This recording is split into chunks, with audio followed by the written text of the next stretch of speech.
Molo Abuti. Yithi molo ebantwaneni. Molweni bantwana. Ingaba nikulungele ukufunda isiXhosa bantwana?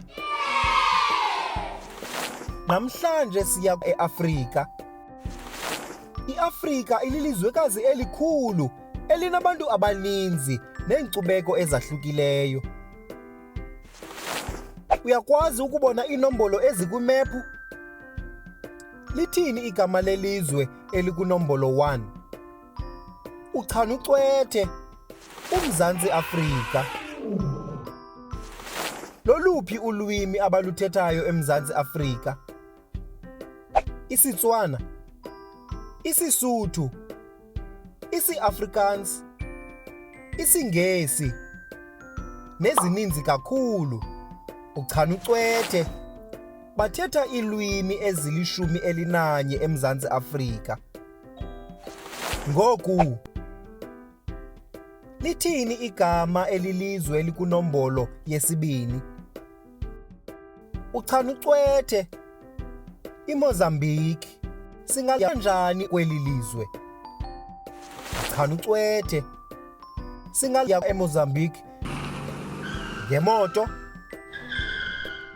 ngebhasi, ngololiwe, ngeloli, ngetrektha, ngenqwelomoya okanye ngesikhephe. Loluphi ulwimi abaluthethayo eMozambique? Uchanucwethe. Bathetha isiPhuthukezi eMozambique. Ngoku, lithini igama lelizwe elikunombolo 3? Uchanucwethe. iNamibia. Singaya kanjani kweli lizwe?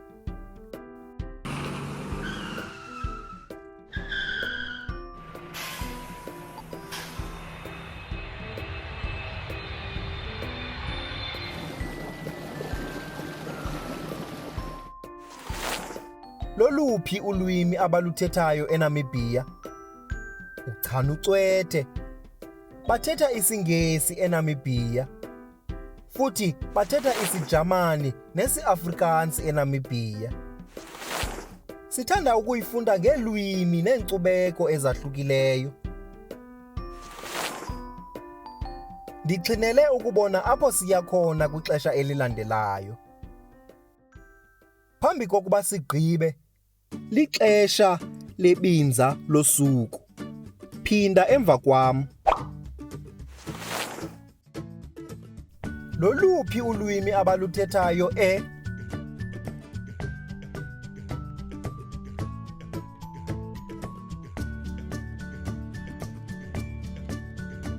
Loluphi ulwimi oluthethayo?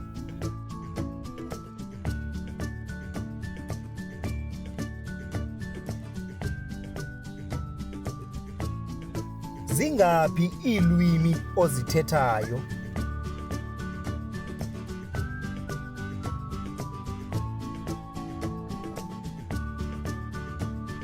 Singaya kanjani kweli lizwe?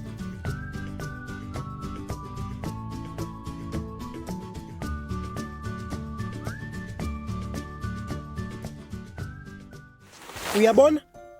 Kulula. Lixesha lokufunda nokubhala.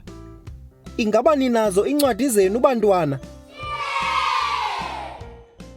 Hamba kakuhle Abuti. Isale kakuhle.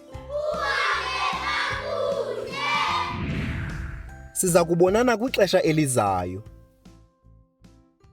You can also visit our website to see what other language learning materials we have to offer. Also, visit our YouTube channel to see what we are up to.